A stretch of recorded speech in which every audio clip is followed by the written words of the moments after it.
This is Optimal Relationships Daily, episode 1546. I dislike the dog that likes the rabbit that I dislike. Why do we like some people but dislike others? By Dr. Timothy Loving of Luvze.com. Hello, everybody, and happy Monday. Welcome back to ORD with me, Greg Audino, and thank you for starting off your week with us.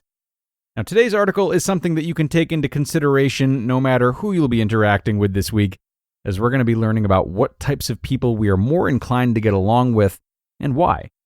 It's really interesting stuff and great material to help you learn about yourself and those you interact with. So let's jump into the article now and start optimizing your life. I dislike the dog that likes the rabbit that I dislike. Why do we like some people but dislike others? By Dr. Timothy Loving of Luvze.com. The notion that people prefer similar others is as empirically validated a research finding as they come in our field. Similar people make us feel better about ourselves, and who doesn't like somebody that makes us feel better about ourselves?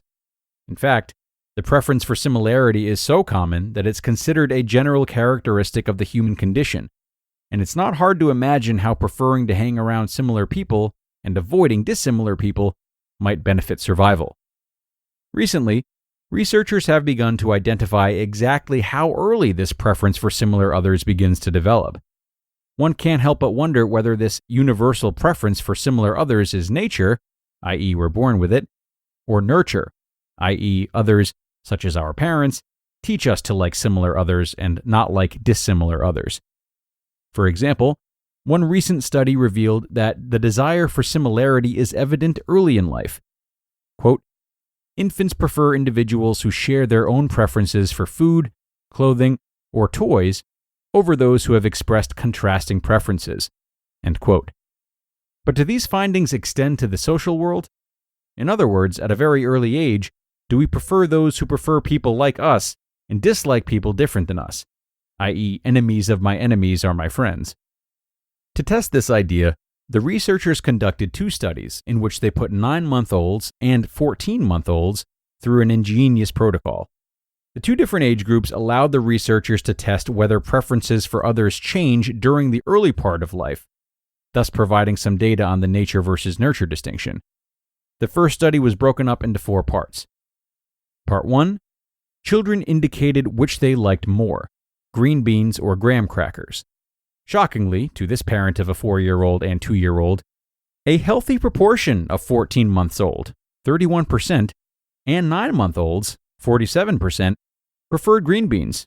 Silly kids. Part 2, a researcher put on a 2-rabbit puppet show, during which each rabbit tried the 2 foods and either liked the same food as the child, i.e. the rabbit was a similar other, or disliked the same food as the child, i.e. the rabbit was a dissimilar other. Brilliant, I tell you, brilliant. Part 3. This was a puppet show encore, involving either the similar rabbit puppet or the dissimilar rabbit puppet from Part 2. But now, 2 dog puppets join the action. In this show, the similar or dissimilar rabbit bounces and catches a ball, but at some point drops the ball. One of the 2 new dog puppets, conveniently hanging out at the edges of the puppet show, either picks up the ball and returns it to the rabbit, i.e. the helper, or picks up the ball and takes off running, i.e. the harmer. The horror. Bad dog puppet. The scene was replayed until it was clear the kids were following the action on the stage. Part 4. The kids had an opportunity to indicate which of the 2 dogs, the helper dog or the harmer dog, they preferred, i.e., which one did they reach for when given an option. The kids preferred the helper dog puppet versus the harmer dog that stole the similar rabbit's ball, who helped the rabbit who ate similar food, graham cracker or green beans depending on what the kid chose. But remember, kids also saw a puppet show involving the dissimilar rabbit. What dog did they prefer in this case? You guessed it, the harmer, the dog that stole the dissimilar rabbit's ball. Silly rabbit. Tricks are for kids. Importantly, the results were the same for 9-month-olds and 14-month-olds. But, as the authors argue, because the kids chose between a helper and harmer dog, it's not clear if the kids preferred the helper dog or wanted to avoid the harmer dog, e.g., in the similar rabbit condition.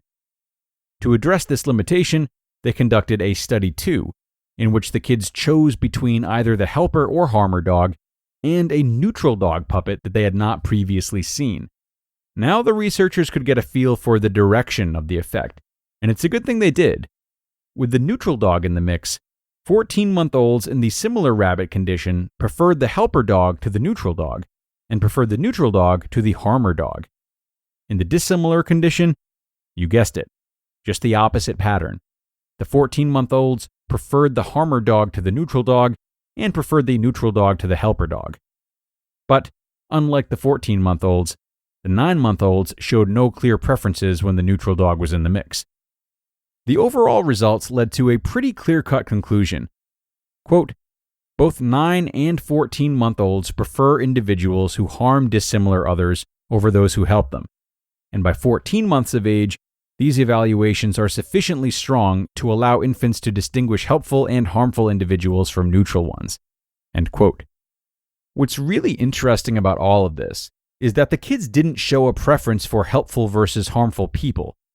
Rather, kids like or dislike people based on how those people treat others, and how similar or dissimilar the kid feels to those others.